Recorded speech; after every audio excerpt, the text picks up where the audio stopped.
Yeah, I was driving on this road the other day, and there was like a ton of potholes, and it was terrible. And I look up, and I see they put a sign that just says, rough road ahead. And I'm like, yeah, I know. And like, instead of actually fixing the problem, the city just put a sign up like, oh, somebody should do something about that. Never like if I just got a forehead tattoo that just said, Benadryl addict. Just fix your problem. I always get IUDs mixed up with IEDs, and it's always confusing for the first few minutes of the conversation. All right, okay. I've been really trying to fine-tune my vibe recently, as you can probably tell from this little get-up. I just really want to like immediately come off as somebody who's both like whimsical, yet like still has like a business acumen. Like a guy who wears a suit while riding a Lime scooter. So, like, I don't really think it's working. I think I more have like the vibe of just like a really chatty drug dealer who's really only in it for the friends. Like I just look like somebody who hypnosis would definitely work on. Or like the guy trying to use the dorm printer at 11:30 on a Friday night. Y'all, real quick before I get started, how erect are my nipples? I don't wear white that often. I just want to get a good safety check there. Yeah, so I take Lexapro. Thank you. Yeah, we're here. Liberal Arts College. It's one of those. If you don't know, it's one of those SSRI things for anxiety, depression, whatever. It's basically like a prescription apathy, which is a little dangerous in this political climate. I was a little too chill day after election day. Yeah, so it works a little too well on me. I'm starting to feel a little too self-confident, a little too full of myself. So I've started doing negations. They're the opposite of affirmations. Saying to myself in the mirror every day to bring myself down. Like just this morning I did you're not funny. You can't round 5'11" to 6 foot. You have Lego minifigure arms. You're built like a Hillary Clinton campaign volunteer.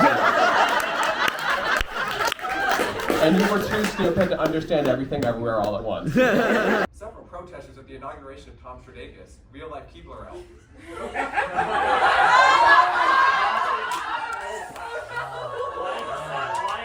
I asked my girlfriend what her parents did for work, and she said like, oh, my mom's like she trains dogs and she works remotely. What she meant was she trains dogs and then separately works remotely. What I thought she meant was she trains dogs remotely. So I asked her, how do the dogs know how to use Zoom? Like she must be a good dog trainer if she can train a dog how to use Zoom. Like I can't even train my grandpa how to use Zoom and he can talk. I figured I'd put on something nice to come talk to y'all today. Usually I look like my mom dressed me for the pumpkin patch. Or like I bought exactly what the mannequin was wearing at JCPenney. It's just, clothes and me don't really work well. I just don't really have the body type to look good in any clothes. I know I'm more John Waters than John Cena, or Bijan Frise than German Shepherd. I'm more of a tote bag guy than a duffel bag guy. I get it. I don't like that this is the way I am, but it is. I want people's first impression of me to be Pedro Pascal but taller, and not Hamburglar and Grimace's love child. Yeah, so obviously I have a psychiatrist. Thank you. Which is kind of a lot of people I feel like are afraid of getting a psychiatrist. Like they think they're all just like mega narcs or something. But like my guy is super chill. Maybe too chill. Like this way you can text your psychiatrist asking for drugs and they will give them to you. At this point he's my board certified drug dealer. One time I was in a Zoom appointment with him and he was like, all right, now don't take this with alcohol. Wink. Your psychiatrist should never wink at you. It's not a sign of confidence. It's like one time I got on this flight and the pilot came over the intercom sounding depressed as hell. That was the most nerve-wracking 4 hours of my life. It made me really pissed at the people who pretend to not understand the concept of sex work. Like, who would trade physical contact and emotional companionship for cash? And I'm like, me, bitch. Every time I see my grandparents.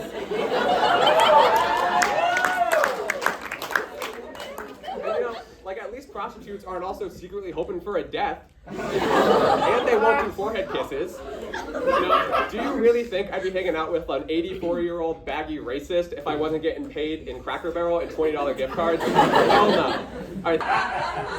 Trump has demanded campuses end DEI. He wants Oxy to rename the library's brown room. Wow. Get rid of gender-neutral bathrooms. And to let Eric Trump hunt Oswald. Some of y'all got too few inhibitions. Like I live in a dorm, and there's a lot of interesting experiences that come along with living in a dorm. Like the other night, I was in the Haynes communal bathroom, and I was like washing my hands, and I look out the window. There's like a little field, and there's Chilcot, and then like I see somebody has their window open, and they're like jumping on their bed at 2 a.m. And my first thought is like, oh, how whimsical of them. Like, where can I have that kind of joy? But after staring for like 15, 30, 45 seconds, really making sure my hands are clean, the thought comes to mind. They're not jumping on their bed, they're having relations. I, at the young age of 19, realized what having sex looked like. There's probably a million better ways to figure out what sex is than that. But I went to a religious high school, so I had to learn the creepy way. Through accidental voyeurism.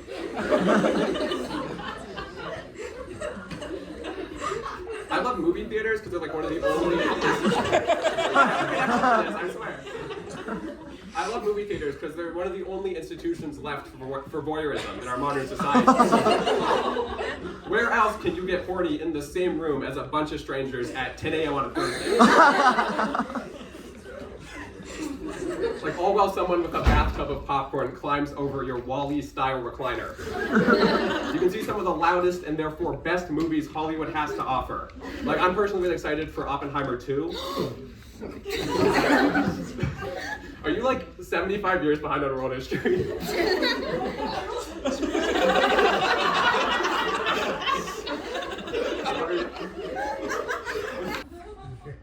The room housing Telefund operations was broken into.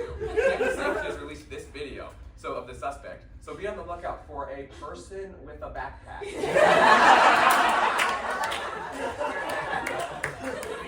Me and my grandpa, we don't really get along that well.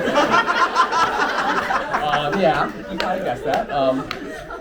You see, the thing is he's a sometimes Trumper, and I get all my political views from Family Guy. So things are a little awkward, to say the least. But I found a way to make phone calls doable. The key is to time them. So I call him right after I've taken my Adderall, and right after he's taken his painkiller. So we're just right there with each other. You know, that's big pharma uniting across generations.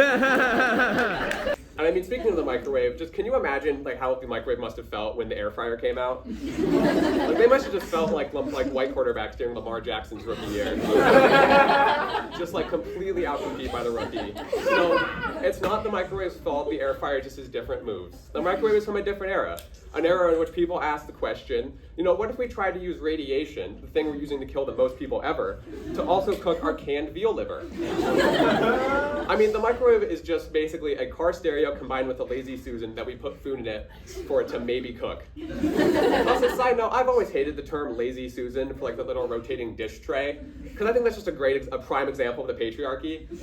Like this woman, you know, this scientist invents an incredible invention that's going to save all sorts of time and hassle and awkward dish passing.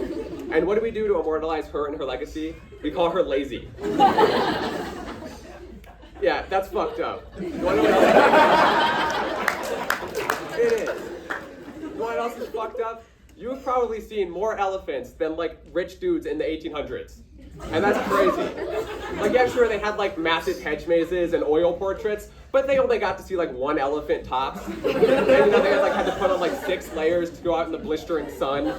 How big of a deal football is at these other schools. Like, my brother goes to this big state school in the South, and it's crazy. And like one time they played the University of Alabama. The University of Alabama, like this is crazy, I didn't know this. Every single time they score a touchdown, they execute a death row inmate. Cannonball. It's crazy. Big theatrical down there. As you can probably tell from everything that's happened tonight, and the way I look and talk, and for those of you in the front row smell, I'm pretty mentally ill. I don't want to put a label on it, but if you must know, I one time had a therapist tell me to, quote, just shut the hell up, and I think that sums it up really well. I do take Adderall, not for ADHD, just as a personality trait. And I gotta say, I feel like Garfield would hate Mondays a little less if he was on Adderall. Because drugs make a lot of lame things better, like crappy parties, or college, or any time you're on an airplane.